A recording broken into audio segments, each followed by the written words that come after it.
Bells for Emily by William Faulkner. When Miss Emily Grayson died, our whole town went to her funeral.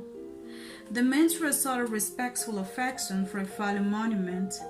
The woman, mostly out of curiosity to see the insides of her house, which no one save an old man servant, a combined gardener and cook, had seen in at least 10 years. It was a big squarish frame house that had one big white, decorated with cupolas and spires and scroll balconies, in the heavily limestone styles of the 70s, set on what had once been our most select street. But garages and cotton gins had encouraged and obliterated even the august name of that neighborhood. Only Miss Emily's house was left, lived in its sober and coquettish decay about the cotton wagons and the gasoline pumps, an eyesore among eyesores. And now Miss Emily had gone to join the representatives of those august names, where they lay in the Cedar Beams Cemetery among the rank and anonymous grave of Union and Confederate soldiers who fell at the Battle of Jefferson. Alive, Miss Emily had been a tradition, a duty, and a care, a sort of hereditary obligation upon the town, dating from that day in 1894 when Colonel Sartorius, the major, he who fathered the edict that no Negro woman should appear on the street without an apron, remitted her taxes. The dispensation dating from the death of her father on into perpetuity. Not that Miss Emily would have accepted charity, Colonel Sartorius invented an involved tale to the effect that Miss Emily's father had loaned money to the town, which the town, as a matter of business, preferred this way of repaying. Only a man of Colonel Sartorius' generation and thought could have invented it, and only a woman could have believed it. When the next generation, with its more modern ideas, became majors and aldermen, this arrangement created some little dissatisfaction. On the first of the year, they mailed her a tax notice. February came, and there was no reply. They wrote her a formal letter asking her to call at the sheriff's office at her convenience. A week later, the major wrote her himself, offering to call or send his car for her. In receiving reply, a note on paper of an archaic shape in a thin flowing calligraphy in faded ink to the effect that she no longer went out at all. The tax notice was also enclosed. Without comment, they called a special meeting of the Board of Aldermen. A deputation waiting up for her knocked at the door, through which no visitor had passed since she ceased giving china painting lessons 8 or 10 years earlier. They were admitted by the old Negro into a dim hall from which stairway mounted into still more shadow. It smelled of dust and disuse, a close dank smell. The Negro led them into the parlor. It was furnished in heavy leather-covered furniture. When the Negro opened the blinds of the window, they could see that the leather was cracked, and when they sat down, Onfeitos rose joyously about their face, spinning with slow modes.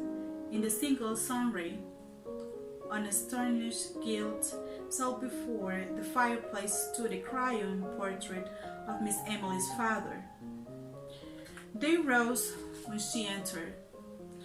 A small, fat woman in black, with a thin gold chain descending to her waist and vanishing into her belt. Leaning on an ebony cane with a tarnished gold head. Her skeleton was small and spare. Perhaps that was why what would have been merely plumpness in another was obesity in her. She looked bloated, like a body long submerged in motionless water, and out of that pallid hue. Her eyes, lost in the fatty reach of her face, looked at the two small pieces of coal pressed into a lump of dough as they moved from one face to another while the visitors stated their errand. She did not ask them to sit. She just stood in the door and listened quietly until the spackman came to a stumbling halt. Then they could hear the invisible watch ticking at the end of the gold chain. Her voice was dry and cold. "I have no taxes in Jefferson," Colonel Santoris explained it to me. "Perhaps one of you can get access to the city records and satisfy yourself." But we are the city authorities, Miss Emily. Didn't you get a notice from the sheriff signed by him? "I received a paper, yes," Miss Emily said. Perhaps he considered himself that the sheriff had no tax in Jefferson. But there is nothing on the books to show that, you see. We must go by the C. Colonel Santoris had no tax in Jefferson. But Miss Emily, C. Colonel Santoris. Colonel Santoris had been dead almost 10 years. I have no tax in Jefferson. "Toby," the Negro appeared. "Show the gentleman out." So she had vanquished them, horse and foot, just as she had vanquished their fathers 30 years before about the smell. That was 2 years after her father's death, in a short time after her sweetheart, the one we believe will marry her, had deserted her. After her father's death, she went out very little. After her sweetheart went away, people hardly saw her at all. A few of the ladies had the temerity to call, but they were not received. And the only sign of life about the place was the Negro man, a young man then going in and out with a market basket. Just as if any man could keep her kitchen properly, the lady said. So they were not surprised when the smell developed. It was another link between the gross, steaming war and the high intermediate grisons. A neighbor, a woman, complained to the major, Judge Stephen, 80 years old. "But what will you have me do about it, ma'am?" he said. "Why you send her to stop it," the woman said. "Isn't there a law?" "I'm sure that won't be necessary," George Stevens said. "It's probably just a snake or a rat that man of her killed in the yard. I'll speak to him about it." The next day, he received 2 more complaints, one from a man who came in a different deprecation. "You really must do something about it, Judge. I'll be the last one in the world to bother Miss Emily, but we have got to do something." That night, the board of the Elmerman met. 3 gray bears and 1 younger man, a member of the rising generation. "It's simple enough," he said. "Send her a word to have her place cleaned up. Give her a centered time to doing it. And if she don't—" "Damn it, sir," Judge Stevens said. "Would you accuse a lady to her face of smelling bad?" So the next night, after midnight, 4 men crossed Miss Emily's lawn and slunk about the house like burglars, sniffing along the base of the brickwork and at the cellar openings while one of them performed a regular sewing motion with his hand out and a sack slung from his shoulder. They broke open the cellar door and splint climbed there. In all the old buildings. As they crossed the lawn, a window that had been dark was light and Miss Emily sat in it. The light behind her, an upright torso motionless, as that an idol. They crept quietly across the lawn and into the shadow of the locusts that lined the street.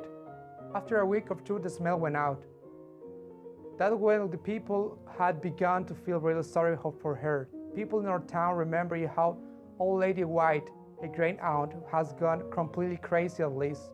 Believed that the grandson held themselves a little too high for what they really were.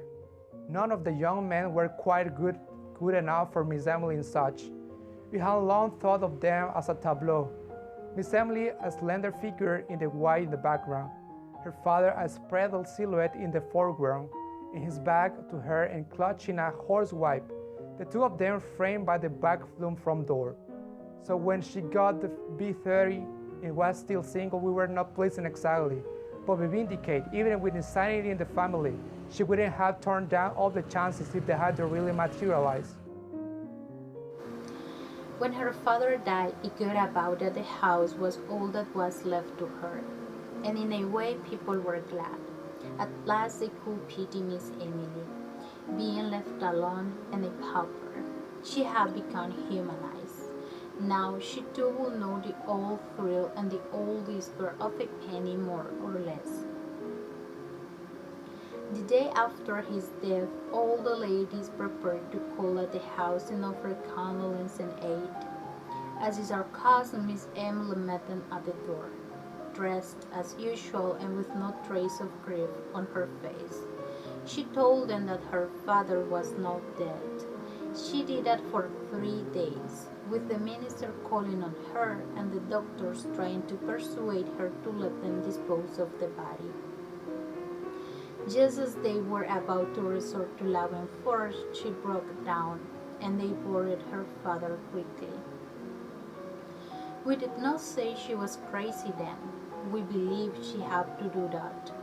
We remember all the young men her father had driven away, and we knew that with nothing left, she would have to cling to that which had drove her as people will. She was sick for a long time. When we saw her again, her hair was cut short, making her look like a girl, with a back resembled to those angels in colored church windows, sort of tragic and serene. The town had just let the contracts for paving the sidewalks, and in the summer after her father's death, they began the work. The construction company came with riggers and mules and machinery, and a foreman named Homer Barrow, a Yankee, a big, dark, ready man with a big voice and eyes lighter than his face. The little boys would follow in groups to hear him cuss the riggers, and the riggers singing in time to the rise and fall of pigs. Pretty soon he knew everybody in town. Whenever you heard a lot of laughing anywhere about the square, Homer Barrow would be in the center of the group.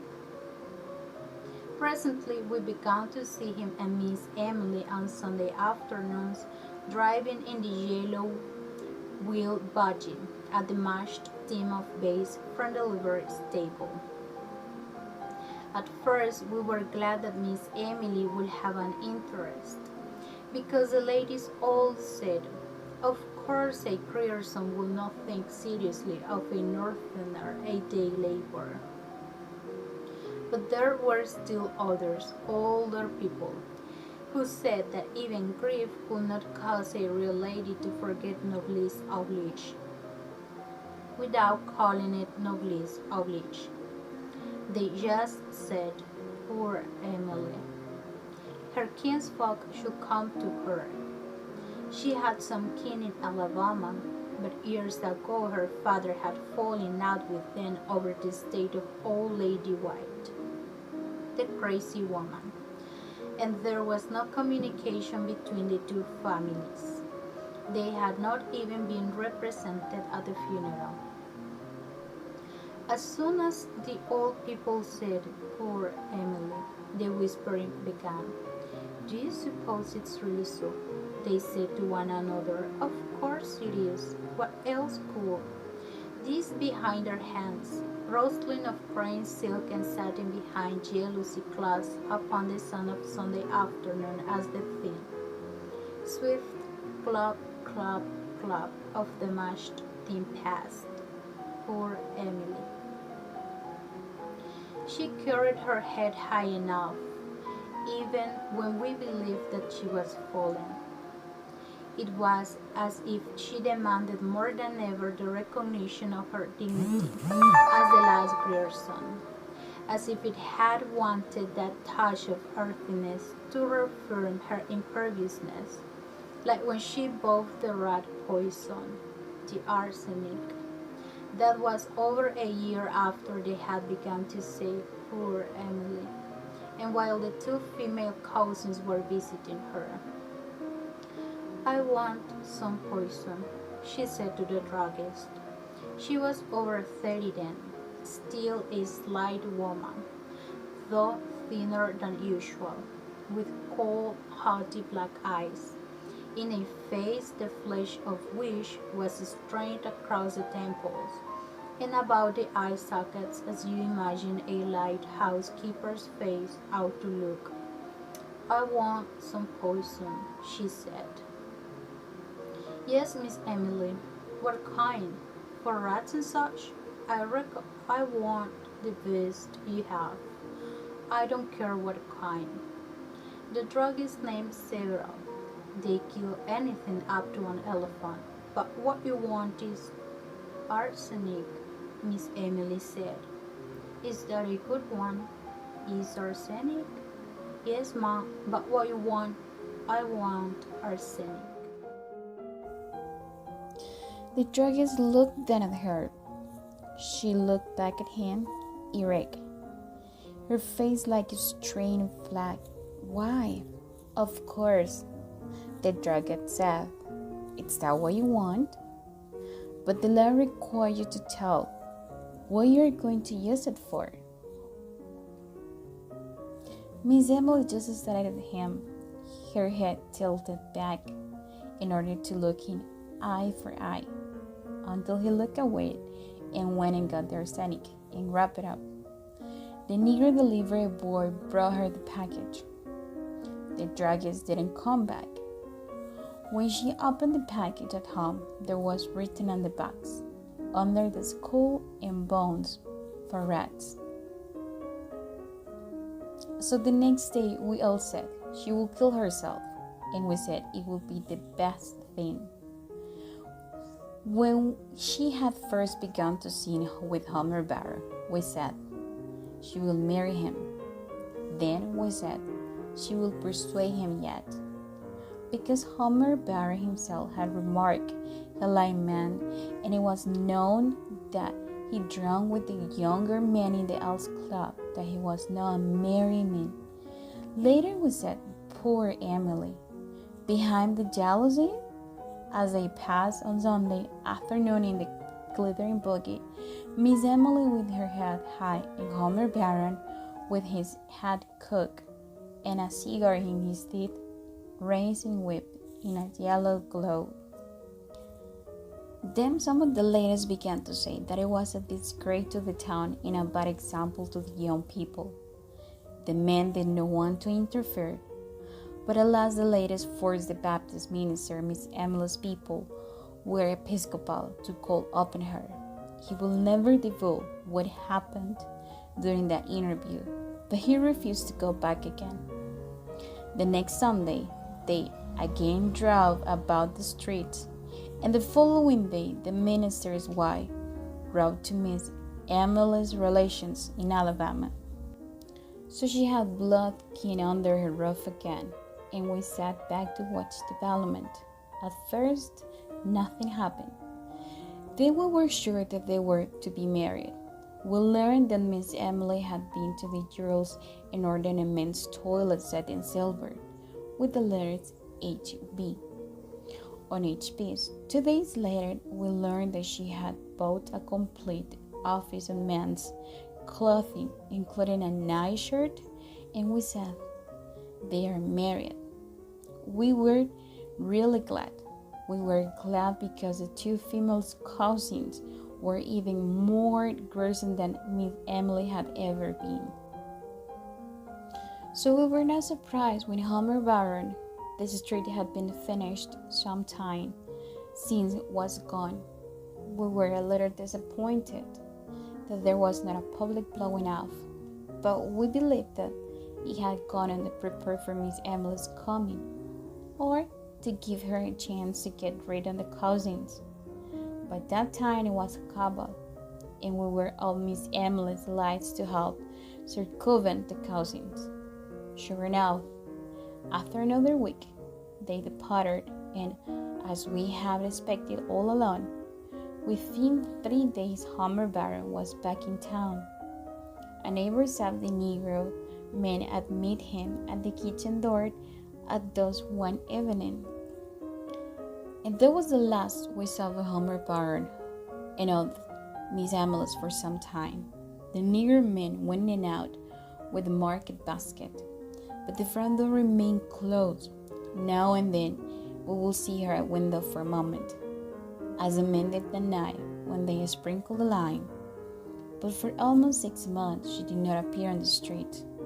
Then we know that this was to be expected too, as in that quality of her father, which had tortured her woman's life so many times, had been too virulent and too furious to die.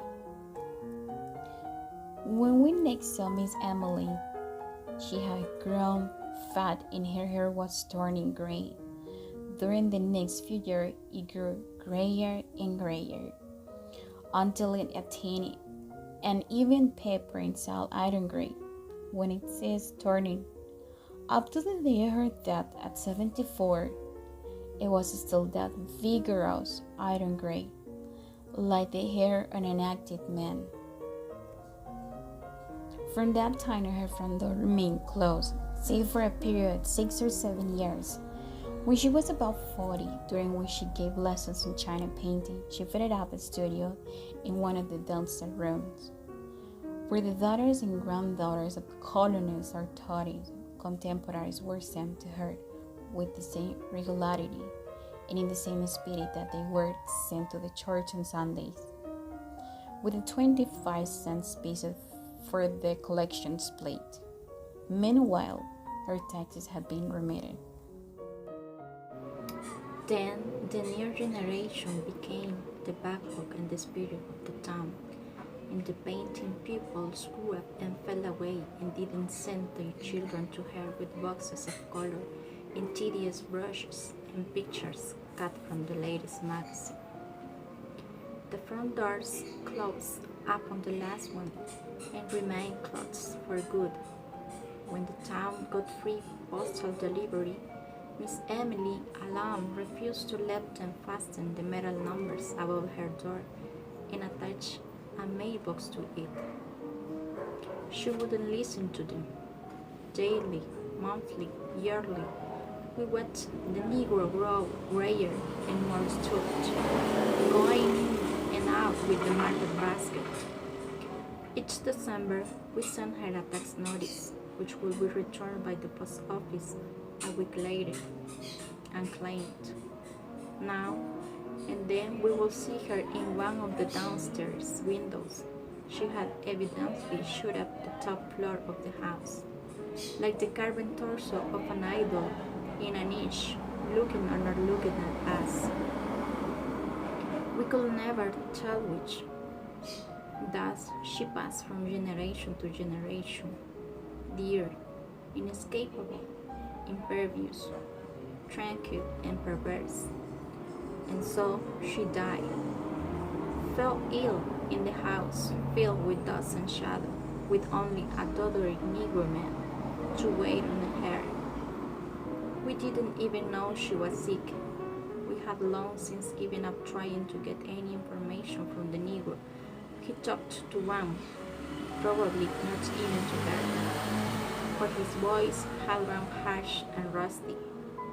As is from disuse, she died in one of the downstairs rooms, in a heavy Walton bed, with a corn, her white head propped on a pillow yellow and moldy with age and lack of sunlight.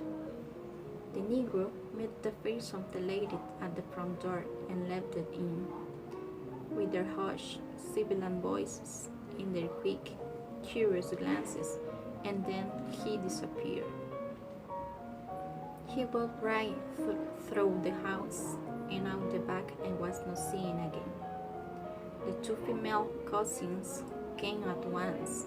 They held the funeral in the second day, with the town coming to look at Miss Emily beneath a mass of bud flowers, with the crying face of her father musing profoundly above the beard and the lady sibilant and macabre, and the very old men, some in their brushes, Confederate uniforms on the porch and the lawn, talking of Miss Emily as she had been a contemporary of theirs, believing that they had danced with her and courted her very house.